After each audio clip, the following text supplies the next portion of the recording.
नमस्कार मित्रों, आज हम फिर बीएसटीसी व प्री बीएड के लिए महत्वपूर्ण प्रश्नों की श्रृंखला में आगे बढ़ते हैं। हम देख रहे थे बीएसटीसी 2018 के पेपर में आए हुए प्रश्न सारे महत्वपूर्ण ही होते हैं। इसके अलावा इसके आसपास के जो क्वेश्चंस महत्वपूर्ण बन रहे हैं, जो भविष्य में आने की संभावना रहती है, उन पर हम बातचीत कर रहे हैं। तो हमारा आज का जो पहला क्वेश्चन है वो है कि प्रथम राजस्थानी फिल्म, ये क्वेश्चन आया था 2018 में कि प्रथम राजस्थानी फिल्म कौन सी थी। तो नजरानो, यानी ये ध्यान रखना है कि उसमें निजरानो लिखा हुआ था। निजरानो ये लिखा हुआ ऑप्शन में आया था मित्रों। वैसे नजरानो है, निजरानो कहते हैं राजस्थानी में।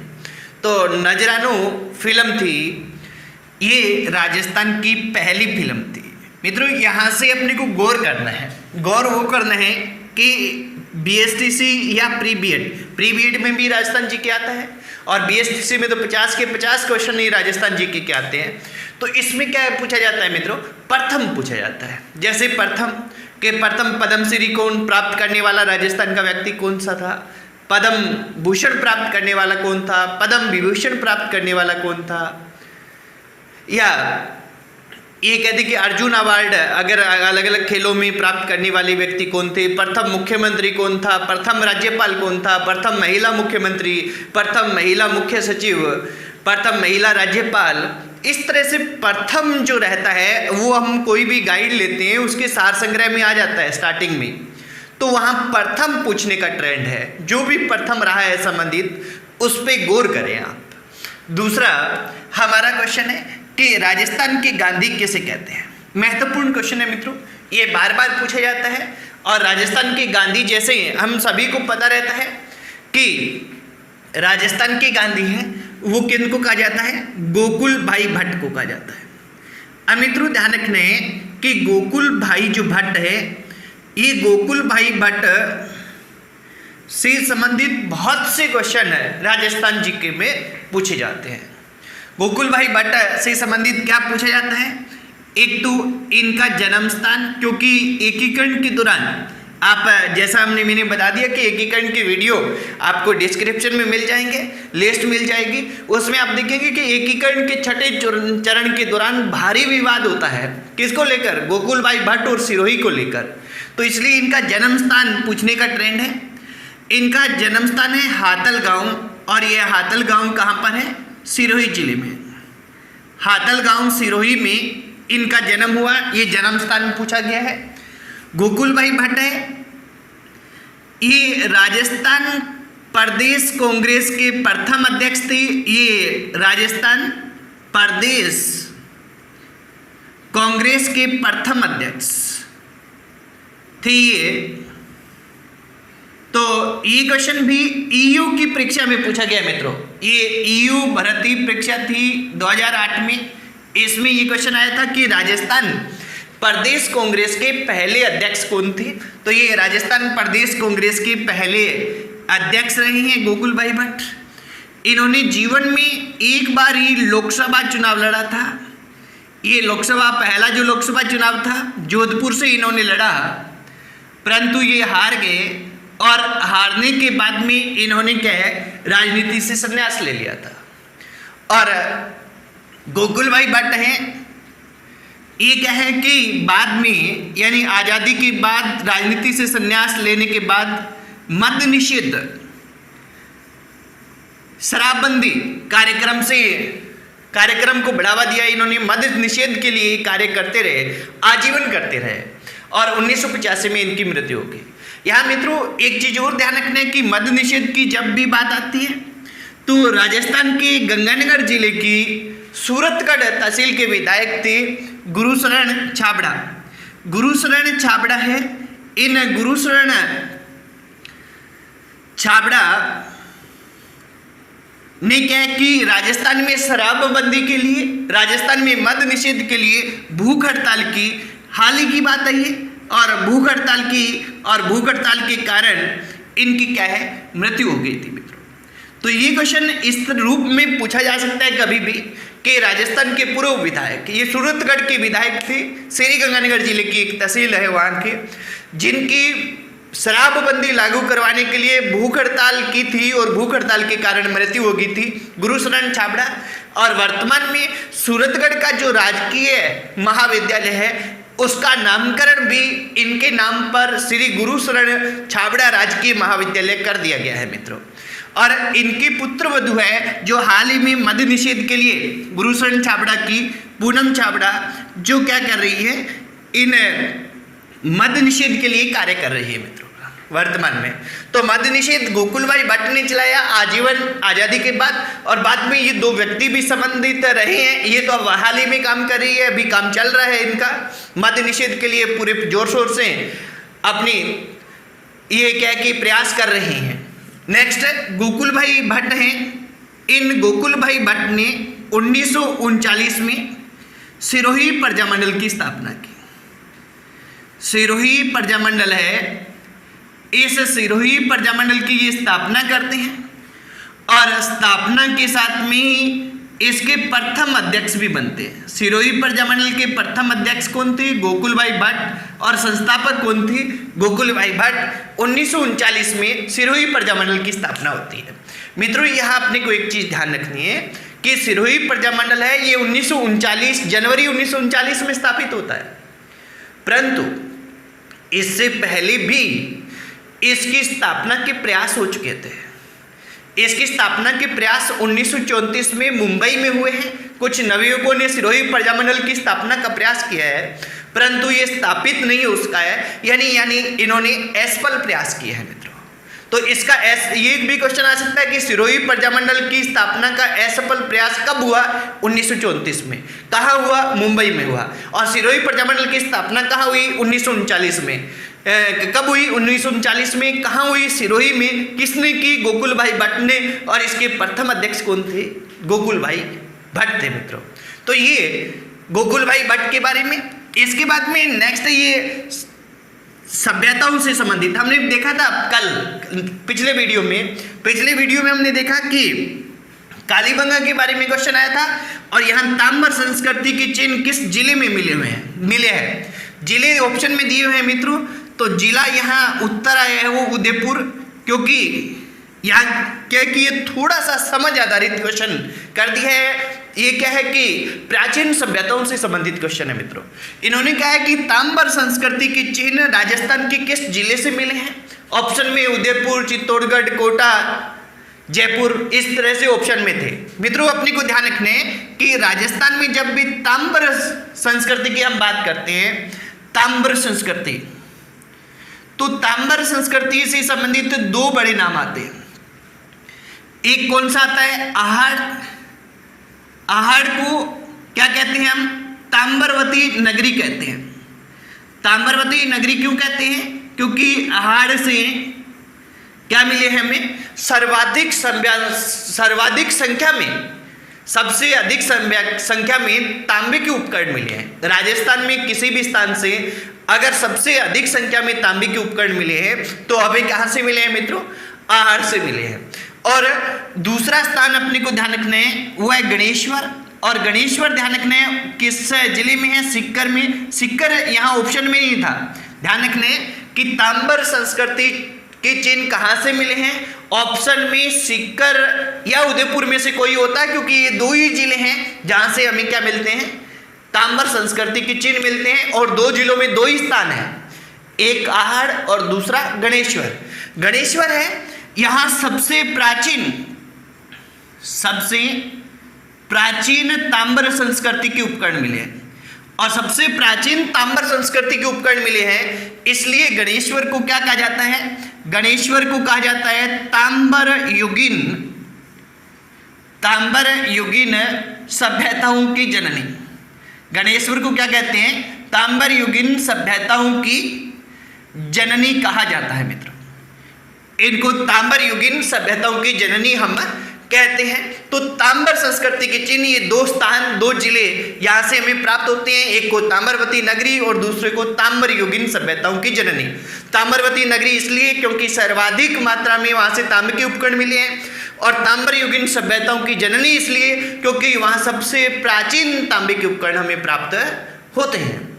तो ये हमारे 3 क्वेश्चन। आगे देखते हैं मित्रों, पहले आप इसका स्क्रीनशॉट लेना चाहे तो ले सकते हैं। इसके बाद हम नेक्स्ट क्वेश्चन की ओर बढ़ते हैं।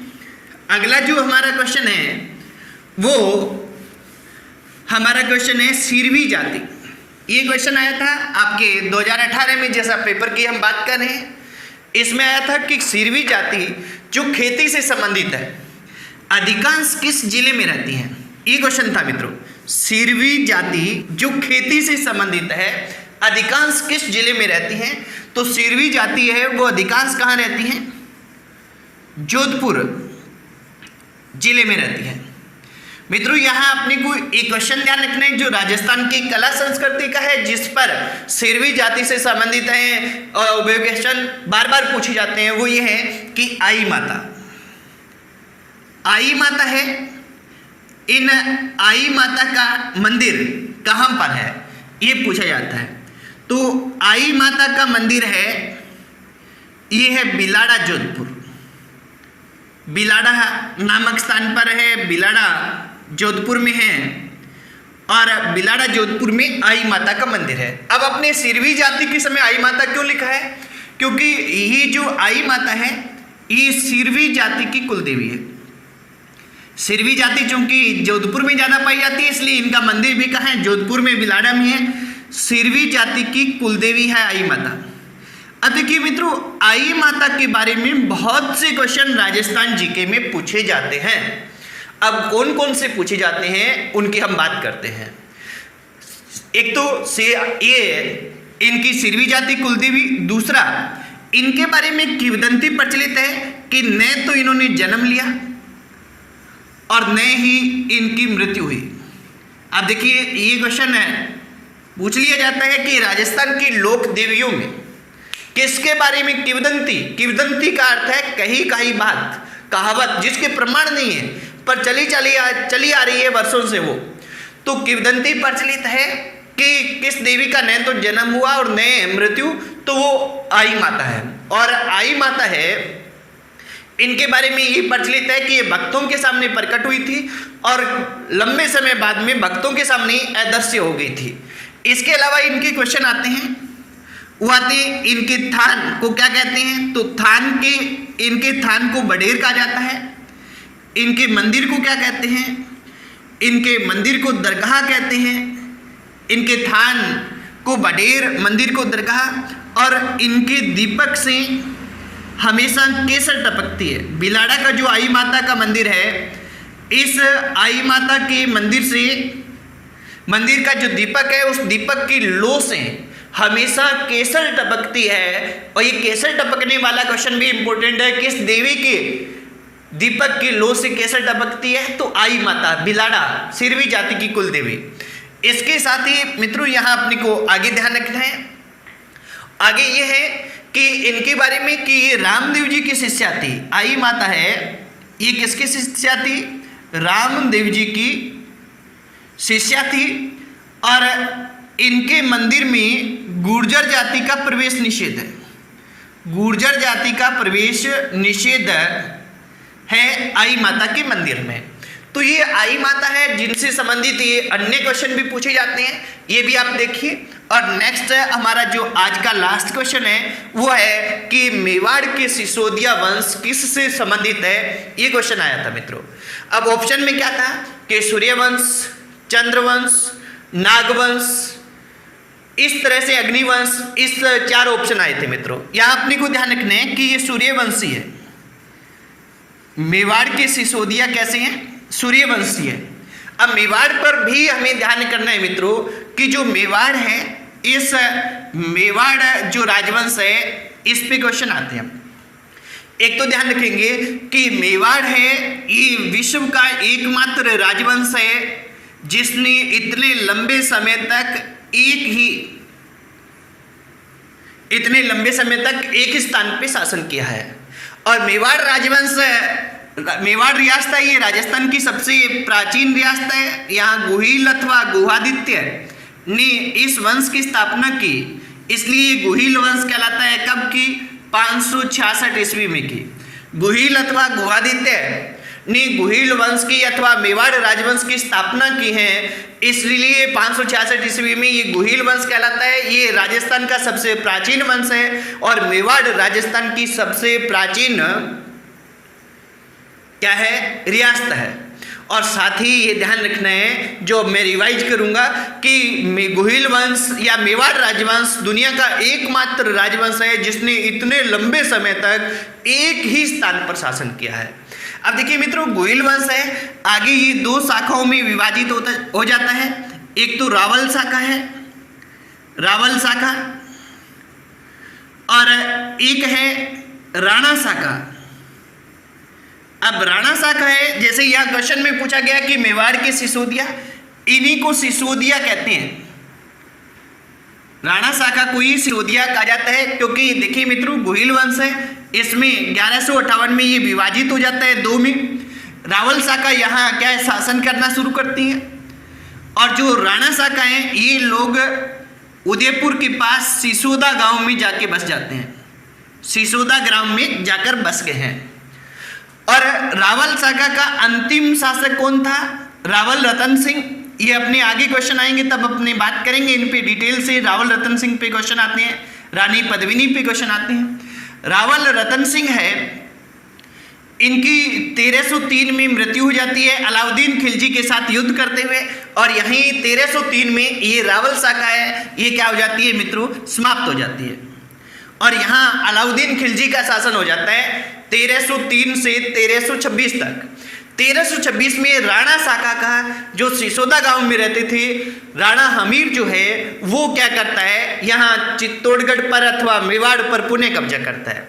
और पुणे कब्जा करता है तो यहाँ राणा शाखा की स्थापना होती है 1326 में, अथवा सिसोदिया गांव में ये रहते थे, सिसोदा गांव में रहते थे, इसलिए राणाओं को सिसोदिया भी कहा जाता है। राणा शाखा कह दो या सिसोदिया वंश, राणा शाखा अथवा सिसोदिया वंश के राज की जो स्थापना हुई है वो 1326 में हुई है, राणा हमीर ने की है।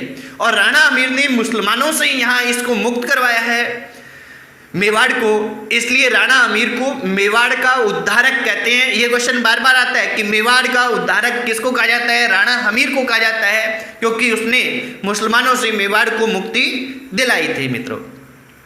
तो यहाँ 1326 से लेकर 1948 तक, 1948 में जब राजस्थान के एकीकरण में मेवाड़ राजस्थान में मिलता है, तब तक यहाँ सिसोदिया वंश अथवा राणा शाखा का ही राज रहता है। मूलतः हम कहेंगे मित्रों यहाँ गुहिल वंश का ही शासन रहता है, क्योंकि गुहिल ही क्या के बाद में दो शाखाओं में बंटा है और लास्ट तक गुहिल की शाखा ही चलती रही है। तो गुहिल वंश ऐसा वंश है जिसने मेवाड़ पर 566 ईस्वी से लेकर 1948 तक, जब राजस्थान का एकीकरण हुआ, तब तक यहाँ काम करता रहा। इसका भी आप स्क्रीनशॉट ले सकते हैं मित्रों, लेना चाहें तो। अब देखिए मित्रों, आज की वीडियो में इतना ही।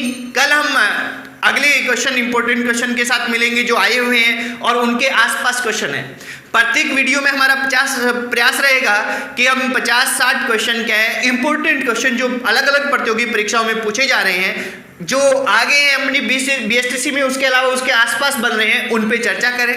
मेरा ये फिर निवेदन रहेगा आपसे कि वीडियो को ज़्यादा से ज़्यादा शेयर करें, ज़्यादा से ज़्यादा हमारे अभ्यर्थियों को फ़ायदा मिल सके, क्योंकि लॉकडाउन की स्थिति में कहीं भी कोई कोचिंग अवेलेबल नहीं है। अपना 30 अगस्त को पेपर है और प्री बीएड का 16 अगस्त को ही है, तो तब तक कोई कोचिंग अवेलेबल हो नहीं पाएगी। तो हमारा प्रयास रहेगा कि जीके वाले ये 50 क्वेश्चन हम हमारी मुट्ठी में करें, और बाकी आप प्रैक्टिस साथ साथ में करते रहें, हिंदी की, रीजनिंग की, टीचर एप्टीट्यूड की। और इसके लिए हमारे रणनीति की वीडियो देख सकते हैं कि किस तरह से करें तैयारी, प्री बीएड और BSTC दोनों पे वीडियो डले हुए हैं। और आज इतना ही, धन्यवाद मित्रों, जय हिंद।